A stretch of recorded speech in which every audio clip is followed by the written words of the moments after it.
We are go for Canusa in 10, 9, 8, 7, 6, 5, 4, 3, 2, 1, and we're away.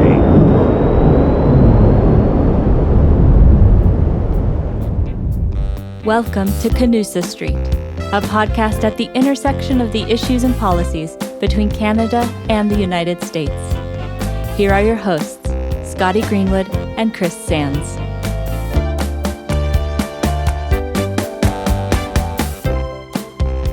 Welcome back to Canusa Street, everybody. We're about to blast off into a fabulous podcast. I'm Scotty Greenwood with the Canadian American Business Council, and I'm joined by Chris Sands at the Woodrow Wilson Center, my partner in crime. Chris, good to see you, my friend. It is good to see you also, Scotty. Glad to be back on Canusa Street and heading for the stars today. Absolutely. I'm excited about our guest, and I'll tell you, it's good timing. It's September 2022 right now, and there's a lot in the news, but over the last couple of weeks, we've been holding our breath with the Artemis launch, the return to the moon, and so it'll be fun to talk about space exploration, what Canada is doing with our very distinguished, honored guest. And Chris, let me turn it over to you to introduce Brian properly. Excellent. Well, I'm glad to do it. Brian Gallant is known to many as the 33rd Premier of New Brunswick, where he kind of hit the scene politically, but he's now the CEO of Space Canada. And Space Canada represents Canada's space innovators and allied industries to convey the value of space technology, research, investment, and results to both domestic and international audiences, and to position Canada in the forefront of the highly strategic new space economy, which is increasingly global. Many people will know that Canada was the third spacefaring country after the US and the old Soviet Union, which is pretty impressive. And what you might not know is that the space sector in Canada contributes roughly $2.5 billion to Canada's GDP, and that's today a number that is likely growing. Welcome, Premier Gallant, or Brian. Yeah, thanks so much, Chris. Don't worry about it. I've been called a lot worse than that. It's great to hear and see you both, and I have to say one of the best parts of this new gig that I'm in, I mean, there's lots of great things, but one of the cool things is to hear everybody's puns. Scotty, Chris, you did a great job in the preambles there. Putting out some space puns, which I love. Everybody sort of, they say it and they're kind of like, oh, I hope it's okay. I did that. I love them. So it's great. So thank you for that. Very happy to be here with you. I look forward to the conversation. Well, you know, Chris mentioned we used to call you Premier, Mr. Premier, and we always said your political career was to infinity and beyond. So there we go. Well, why don't we start it right off, Brian, if we could. What I mentioned the Artemis launch, and it hasn't happened yet, but I know that I think there were some Canadians down in Florida for that, and hopefully in the next couple of weeks that mission will get going. Is Canada playing a role in the Artemis program, and what can you tell us, just because that's kind of in the news right now? For sure. I mean, it's incredibly exciting. You're right. Lots of Canadians were there, including Minister Champagne, the Minister of ISED of the federal government here in Canada, and we're super excited. It's gonna happen, and obviously the idea that there's a bit of a delay can be sort of seen as unfortunate. But two things. One, I think it demonstrates the idea that we don't launch, the sector doesn't launch unless they feel 100% comfortable, which I actually think a lot of the stakeholders that were there to celebrate the launch, seeing that was probably a good thing. And the second thing I have to say from sort of my time in government, when you try to think about the news cycles, the fact that the launch was delayed just kept Artemis in the news cycle. So it kept people talking about this wonderful project, and I hope inspiring people across the globe to want to be a part of the space sector, support the sector. And Canada will be playing a major role in future projects with Artemis, but we're certainly there to support on this one. And it's exciting. And as mentioned by Chris in the preamble, I mean, Canada gets to be named with the US, the former Soviet Union, and you know, China to some extent now. So we get to be in that category, which certainly I think demonstrates we're punching above our weight when it comes to the space sector. One of the things that we'll certainly be arguing as an association representing the Canadian space sector and ecosystem is we can't sort of rest on our laurels. We've worked very hard over many decades to have that position, to be on that list with some of the top spacefaring nations. But there's a new space economy. People are awakening to the economic opportunities that it presents. They're seeing that space can really play a role in helping us tackle societal and planetary challenges. So we really have to step up our game. So that's one of the things that we're really excited to do and collaborate with everyone in the ecosystem, including obviously the Canadian government, but people across the globe and other stakeholders in different sectors as well. Absolutely. And the other thing that has brought space back to the news, to the front pages, like it was when at least Chris and I were little kids, is the James Webb, the new images coming from space. Very exciting over the last couple of months. How do you think that there is a new generation being inspired by what's happening? Because I feel like there have been a couple of decades where the engineers were toiling kind of by themselves outside of the public eye, and it's now front and center. And we all rely on satellites for so much of our communication, including in Canada, where up in the north, where you kind of really need satellites. So do you think, Brian, that new generations are starting to think about space exploration, space travel, and also what role is the private sector playing in that, in what used to be kind of a strictly government function? What do you think about all those things? Yeah, I mean, look, I agree with everything you said there. Lots to unpack. So I think it's a fascinating time to be in the space sector or to be interested in the space sector, because as you mentioned, it's really ever changing. It's emerging as a commercial industry. The functions in which we can use space to better our lives here on Earth are just fascinating and significant. The other element to it, we always had this, but now it's really with the James Webb Telescope, as you mentioned, really back at the forefront. Space can not only help us address the digital divide, make sure we're monitoring the variables that we need to be on top of to fight climate change. It can help countries with sovereignty and security, and much more. We also, from a very kind of philosophical point of view, are seeing yet again that the investments and efforts in space can help us figure out who we are, where we come from, how it all sort of started. And I think that is just absolutely amazing. So it's pretty cool when you think of the sector being that inspirational, that sort of philosophical, and then at the same time being very practical and helping us make sure that we have the best quality of life here on Earth, and we're addressing some of the big challenges. And on that point, I have to say that the accessibility of space, the commercialization of space, it really is changing what's happening up there. That comes with some challenges, but for me, I see lots of opportunities, and I see it being just super fascinating and interesting. So I certainly encourage anybody listening to sort of get involved, be supportive, or even pursue careers in it. But I have to say that the idea that it is ever changing like that means that we have a lot to figure out. And again, I think an organization like ours, we hope to lend a voice for the private sector and the ecosystem to work with all the stakeholders, including governments, to figure this stuff out.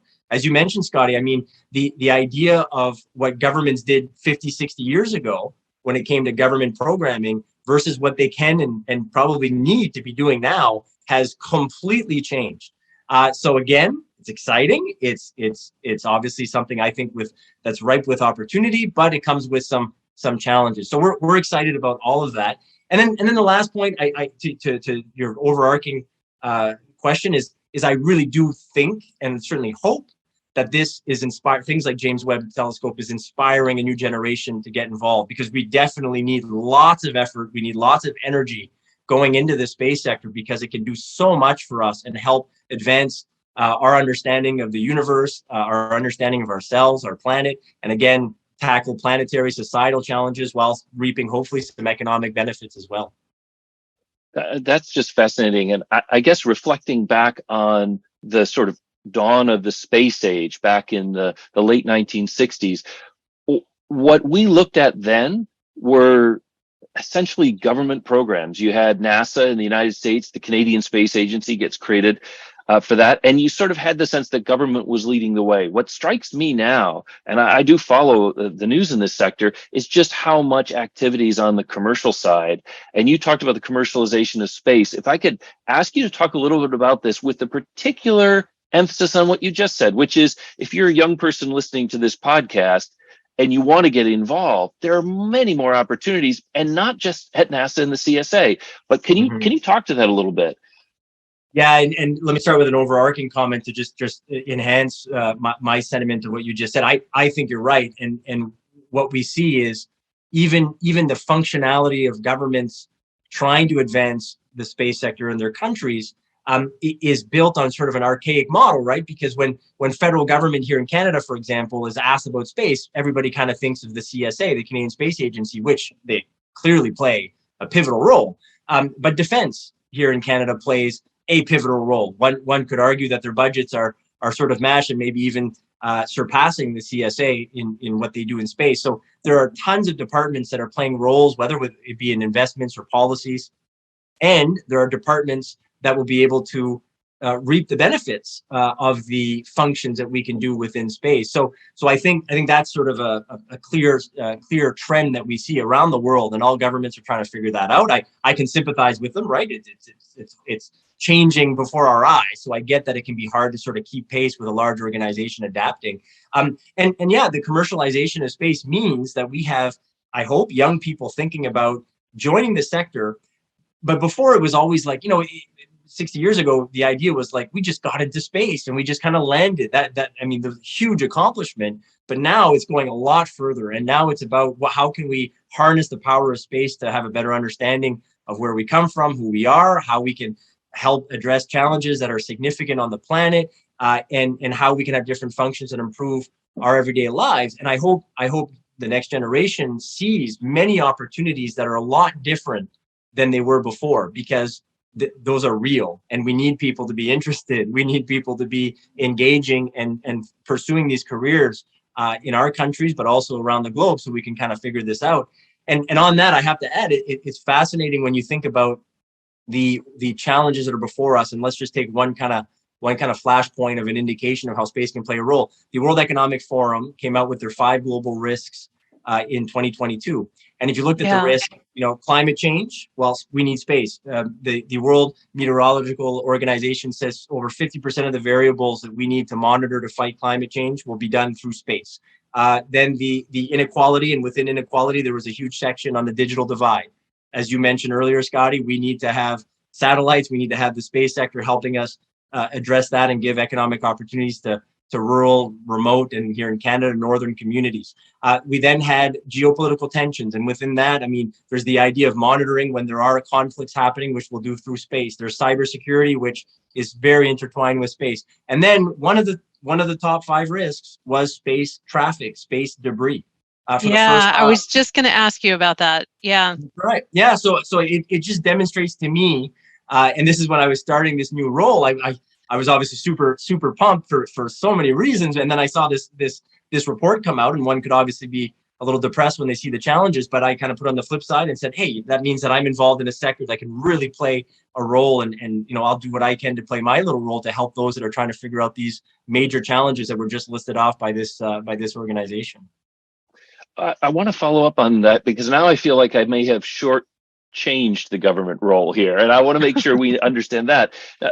In the previous administration, the U.S. set up or revived the U.S. Space Council, and I know Britain has one too, and now Canada has a Space Council trying to advise government on what the opportunities are and how to coordinate with the technology that's out there. A lot of which lowers the cost of some of these projects. You don't have to start from zero. How is the Canadian Space Council working? And is there a dialogue that you're aware of between the Space Councils talking among friendly allies about how to work together across international borders? Well, so I don't think you shortchange it. And I would argue that the way to describe it is that the overall pie of space efforts, investments, and focus is growing before our eyes. So the role that government needs to play is increasing, because they have to have more of a focus for this overall pie that's expanding. But the percentage of which it is all government is diminishing, because we have other players, mostly from the point of view of the industry, coming in to play roles to help us harness the power of space and figure some of this stuff out. So the percentage is changing, but governments need to double down on their investment and efforts in the space sector. And there are national space councils that have been created. First off, I think it's an indication that countries like the US, the UK, the European Union, and France, and all of these very significant players in the space sector see that there's emerging opportunities, there's emerging challenges as well, and they really want to coordinate their efforts. That is one of our biggest advocacy points as an organization. Space Canada would like to see the government of Canada create a national space council akin to what we see in the UK and what we see in the US. The idea is that we're very cognizant and sympathetic to the idea that, again, decades ago, how governments played a role and to what percentage they played a role in the space sector is very different than what it is today. So it is hard for them to be able to adjust as a large organization, and we get that. And I see lots of people that are trying very hard in the federal government to kind of figure it out with the framework that they have right now. But we believe a National Space Council will help bring all the departments that have a role to play with the space sector in our country, like we've seen in other countries, together and coordinate their efforts, have a more holistic approach and policy approach to the space sector. And hopefully that way as well, the functions that the commercial sector can bring in to governments can be a little easier to be coordinated through a National Space Council. And secondly, if I'm to be honest, I think just the idea of creating a National Space Council sends a signal. It sends a signal it's a priority for the government. They see that it's an emerging sector that they want to seize opportunities within. So I also think it sends a signal to those that are in the industry already. And also it'll help encourage, I think, others to get involved because people are seeing that it's a priority for their government. I was just going to correct Chris. myself. Yeah. I had thought that Canada had already created this space council along the lines of its allies. So I'm glad to know you're advocating for it because I think it's a great idea. Sorry about that. Over to you, Scotty. Yeah, no problem. Well, and it's clear why when you're trying to get governments to do something, it makes sense for people like Brian and also Bill Nelson, who's a former congressman who's now the NASA administrator. Building those public-private partnerships are the way we solve big problems in our world and in the universe today. And we're going to take a little break for just a few seconds, and when we come back, I want to get more into the darker side, the threats. You mentioned them, Brian, but when we come back, let's talk a moment about some of the more challenging aspects of what's happening in space. Are you red, white, and blue, or just red and white? Beaver or bald eagle? Ryan Reynolds or J-Lo? Canusa Street, a masterclass in cross-border relations. This is where Canada and the United States intersect on the policies and issues of our two great nations. But you know that already. That's why you're here. The question is, if you want more of this bilateral bonanza delivered directly to your inbox, and you know you do, how about signing up for Scotty Greenwood's weekly email updates on Canada-US relations? Head to cabc.co to sign up today. And now back to Canusa Street. All right, so we're back, and I want to ask you, Brian, you mentioned space debris, and we went by it really quickly. Space debris debris is never anything good. And we've worried about plastic in the oceans, for a long time. And we worry about all kinds of pollution. But in space, as I understand it, a little particle, like a little pebble almost, if it's flying through space really fast and it hits a satellite, as an example, in the wrong spot, it could disable it. We could go dark at any moment. And there isn't, I don't think, a really comprehensive way to clean up space debris. And so it's a building risk. And as countries, as satellites blow up and different things happen, or they get hit by, asteroids and whatever, there are all kinds of things happening. So could we talk a little bit more? I want to talk about space debris as an accidental occurrence. And then I want to talk about, war in space and cyber attacks and things like that. So can you unpack those things for us a little bit, Brian?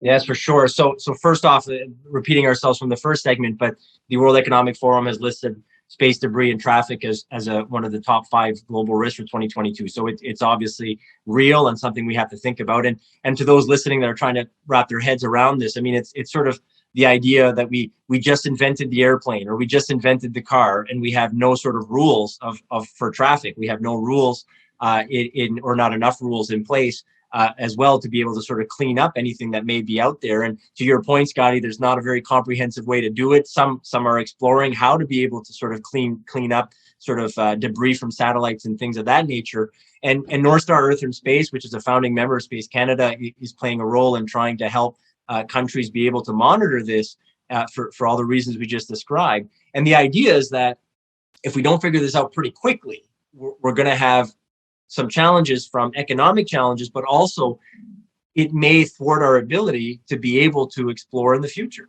So from an economic point of view, you pointed it out. I mean, first off, the very direct impact of having a satellite wiped out costs lots of money. I mean, satellites, putting them up and the effort that goes into it costs a lot of money. And then there's what that satellite was doing, and having that sort of knocked out of service, and then having an impact here on Earth to whatever function the satellite was providing. And then obviously there's the idea that we want to continue to be able to go and explore, especially with the accessibility of space sort of opening up over the last few years. So protecting that for future generations and for humankind is very important as well.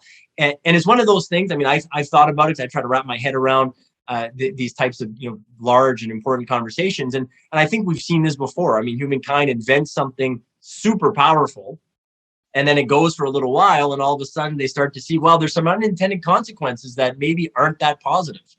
And then we come in and we try to figure it out after, right? We put in more regulations and we try to put in frameworks to protect ourselves. So I guess the reason I say it that way is I just hope we'll step up in a pretty aggressive way now, and not wait to have example after example of why we need to do something like this, because it may cause us more problems, or it may even be too late. Well, and Brian, before you move forward to the next part of it, you and I saw each other, I think, a couple of years ago at the Halifax International Security Forum. We bump into each other in Eastern Canada from time to time, and I remember a really interesting discussion several years ago there about space debris. And one of the things that I learned was, in the current situation, the only entity that is able to clean up debris, if you have an American satellite that blows apart for some reason, it has to be an American cleanup effort. So even if I was a nonprofit and I wanted to go rake space somehow and clean up all of these things that are flying around, I couldn't do it. It has to be the country that sent it up there. In some countries, to your point, it's expensive and it's hard, don't have the ability to track it, let alone to pick it up. Is that still the case, or has that changed since the last few years? Do you know? It's definitely still the case that it's an immense challenge, but there are countries that have developed that are developing technology to be able to go and, for example, grab a satellite and sort of, be able to move it. So it's on top of mind for people. But let's segue into the other part of your question just a while ago, right? I mean, one could argue some countries that are trying to develop that might be very helpful for space debris and space traffic, but it might also be for other reasons. It might be a demonstration of, hey, we can go up into space and grab your satellite that you depend on from an economic point of view, or whatever it might be. So there is sort of this other element to it that the function could be used maybe for something, as you used to paraphrase you, something maybe a little darker. So certainly something that is being developed, and we as a global community need to think about this and put in the right frameworks to be able to put in rules that we're going to have space traffic under control. We're going to have ways to be able to help the space debris, making sure that obviously we limit the space debris in general, and then obviously monitoring what this means from sort of a militarization of space and from using space perhaps for other sort of darker functions, as you mentioned. Fascinating. I wanted to ask you a little bit too about distribution of space. Canada is such a big country, and I know there are companies like MDA that started out in Vancouver, and now there's talk about a spaceport Nova Scotia, which is very exciting. Can you tell me a little bit about, when the space industry grows, is it a Eastern Canada thing, a Central Canada thing, a Western? I know this sounds very parochial, but I know Houston, I know Florida, I know Cape Canaveral, all those things, but what's the geography or distribution of space in Canada, if that makes any sense?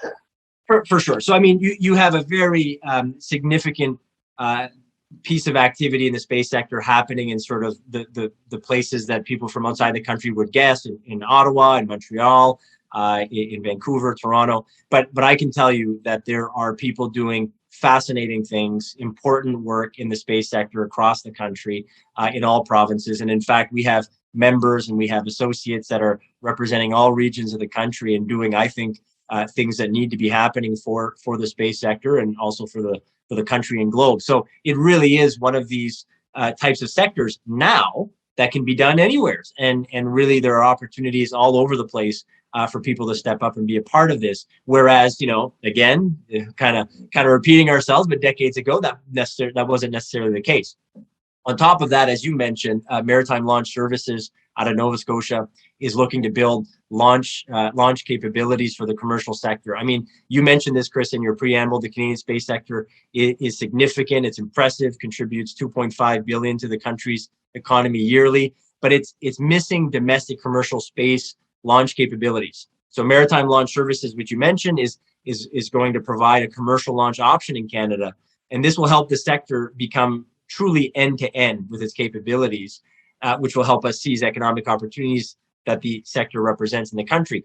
But from a geopolitical point of view as well, to sort of, again, segue to what we were talking about a while ago, or to bring in what we were talking a while ago, the demand for commercial launch services is growing, but here in Canada and globally. But on top of that, given that space is a strategic sector that protects our security and sovereignty, there's a need for Canada and its allies to enhance launch capabilities. And I think we saw that, unfortunately, over the last few months with the invasion of Ukraine, as to why we need to be able to have a diversified suite of options when it comes to launch.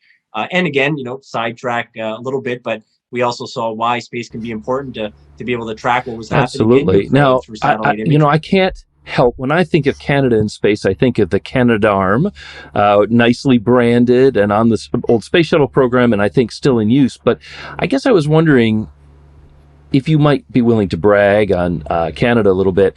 Are there areas where Canada's a world leader in space technology? Some areas where people will want, in the United States and elsewhere, to come to Canada because you've got something going on, whether it's robotics or whatever else. Tell me a little bit about where Canada's got a particular strength here.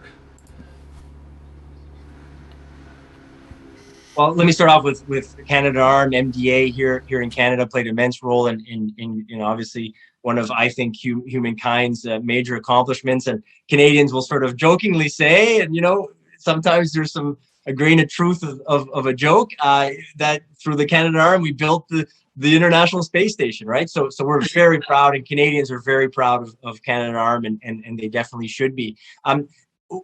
Chris, I'll say though that I truly believe that for a country to do well in the space sector, you actually do need a holistic industry. You need end-to-end capabilities. So for example, although we have so much to brag about in Canada in what we have done over several decades in space, we don't have commercial launch capabilities.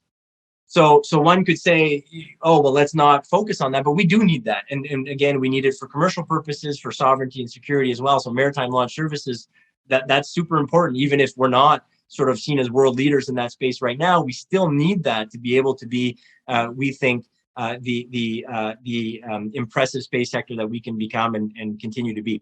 The space exploration, we have Earth observation, GHGSat, which is another founding member of Space Canada, does important and pivotal work in monitoring methane emissions, something that we think obviously is going to be crucial for the global efforts to fight climate change. Yeah, we have Telesat that does wonderful work in bringing connectivity to rural, remote, and northern communities. So we really do have, I think, an eclectic industry, which obviously very biasly, I would encourage anybody listening interested in starting something up to come to Canada. And I'll add the last part, Chris. The CEO of Space Canada is doing it from Shediac Bridge, New Brunswick, in his basement. So Nice. We have an office in Ottawa, joking aside, but obviously with the new virtual world, I do a lot of work from here. So it really is an industry that you find in all regions, and that's I think important as well. Well, one last thought about this as we come to a close. I just have the other thing that strikes me listening to you, Brian, is I think the world can trust Canadian values in developing responsibly. And one of those big values, and the thing you talk about end-to-end capability, the thing that occurs to me is recycling. It used to be in the old days, we would build these multi-$100 million projects, and they would be for one-time use. And what commercialization is doing, and what we know from Blue Origin and others, is you can recycle these things now. And not only that, but the critical minerals and the rare earths and everything that go into building these very sophisticated vehicles and equipment is something that if anybody can figure it out, I think Canada could figure out how to recycle. And I wonder if anybody's working on that, or if that's part of, when you think about end to end, do you also think about recycling in a whole new way? This is definitely becoming the theme, not on purpose, the theme of my interventions here. But again, 60 years ago, it's like, hey, let's just do this. Let's just do this the one time if we can, and get up there and see what happens. So there wasn't much thought being put into how do we make these things reusable? How do we sort of make it that it's a bit more sustainable? So that's definitely a huge part of the efforts moving forward, to be able to continue to do what we're doing with all the functions, right? We need to be able to demonstrate that there's a role to play for us and others that care about the sector, to communicate to Canadians and people in their countries that space impacts our everyday lives, and it can help us attack some of the challenges, combat challenges that worry you and keep you up at night. And we need to do it in as responsible way as possible, from space traffic to ensuring that we're recycling the material as much as possible, and sort of the efforts as much as possible. And hopefully we'll be able to communicate as well. We're doing cool things. We are trying to sort of advance humankind and our knowledge of what's around us and our own planet and existence.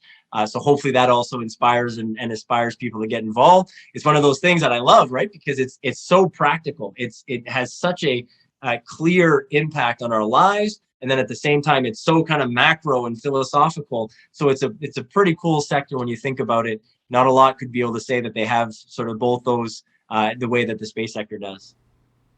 Absolutely. And, I can't decide, Chris, whether we cue Ground Control to Major Tom or we cue Elton John Rocket Man. But either way, what a delightful conversation, Brian. Thank you so much for joining us. It's an exciting time for Earth and for the universe. So thank you so much. Well, thank you so much for providing me the space to talk about this pun very much. There we go. We're over the moon. We're over the moon.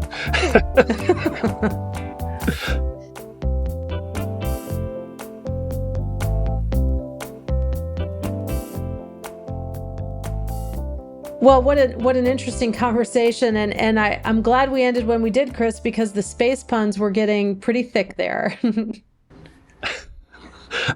I am definitely guilty of that, but it's funny. I think it's a way in which space just sort of inspires us. And you and I saw the first person land on the moon, the Artemis project, talking about making it not just the first man on the moon, but maybe bringing a woman to the moon. And there are so many challenges that inspire.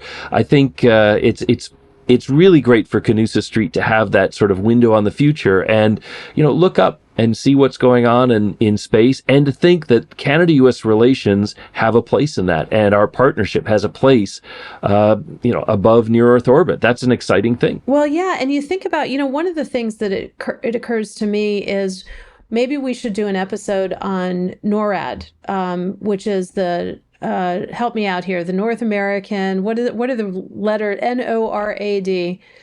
NOR is for North American, and then it's Aerospace Defense. Yeah, there we go. Yep. So it's the only joint military command, truly joint, that the U.S. has with another country, and it's Canada. And it looks at the aerospace. It doesn't just track Santa Claus at Christmas, but it also looks at, it tracks these objects flying around in space to make sure they don't come and get Earth, and make sure they don't take out our key satellites. So and NORAD is a uniquely Canadian-American creation that is being renewed, actually. So I think we should talk about that in a future episode. But, the other thing, Chris, is I really do, we started this at the beginning, but I really do think there were generations that came up in the 1960s, 70s, and maybe a little bit in the 80s that were very excited about space. And then in the 80s, 90s, 2000s, people were excited about other things. And I will tell you, my daughter Olivia and I, a couple of summers ago, went to the National Mall in Washington. It was the 50th anniversary of the Apollo launch. And we and thousands of others, got out our blankets, sat on the mall, and the Washington Monument was illuminated like the Apollo launching. And I don't know if you were there, if you and Victoria were there, but it was a cool day. We did. Yeah, wasn't that neat? Yeah, it was amazing. And I have to say, that's one of the things that once you start scratching the surface or begin thinking about space, you realize that it's all around us in a way that it wasn't when we were young. You mentioned NORAD modernization. NORAD once relied on fighter jets and ground stations, the famous distant early warning or DEW line, and even a Pine Tree line. Part of modernization, though, is an upgrade to satellites. And Canada has a series of Anik satellites that are great for geopositioning, but also figuring out what's going on in the Arctic. People don't think about it, but the North Pole has a magnetic signature, which gives us the aurora borealis sometimes, but also can distort scanning from further south or from other satellites. So Canada's contribution here is not only vital, but it is extraterrestrial. Yeah, that's exactly right. And the reason I mentioned, us getting together to watch 50th anniversary of the Apollo launch is, again, my daughter Olivia wouldn't have been necessarily that inspired by space because it's not part of the vernacular of her generation. But hopefully that's changing with all these exciting things, with Artemis, with the images we're seeing now coming back from this incredible telescope, the James Webb. And if you go online, you can follow all of these different sites, space.com, you can follow NASA, you can follow different Canadian sites just on your Instagram feed or whatever, Twitter, whatever social media you like, and you get served up on a regular basis mind-blowing insights into alien worlds. It's not just, kind of like the stuff of movies anymore. It's really happening, and it's pretty neat to see that. Well, I remember Chris Hadfield, Canada's singing astronaut, with his guitar and sort of sharing things from space. I think he's done more to inspire a generation of young Canadians than almost anyone else to think about space. I also think a little bit about some of the drier conferences I go to on things like workforce development. And underlying that is this push for STEM education, for science, technology, engineering, and math. And that, I think, is a great thing for parents to think about. But to get kids excited, how do you apply STEM learning, and what kind of jobs does it prepare you for? Well, space is one of those things that requires really bright young people with those kinds of skills. And so hopefully this will make a connection between the curriculum side, and we're trying to get our kids smart for the future, and the potential career and exciting contribution to humankind that they can get by studying hard now. That's exactly right. And, maybe someday we get to meet E.T. Oh, that would be very good. And I will share my Reese's Pieces if we do. So I'll have my heart light turned on. Great to see you as always, always, thank Chris. you. Great to see you, Scotty. This podcast is brought to you by the Canadian American Business Council and the Wilson Center. If you like this episode, help others find our show and give us a rating on Apple Podcasts or Spotify.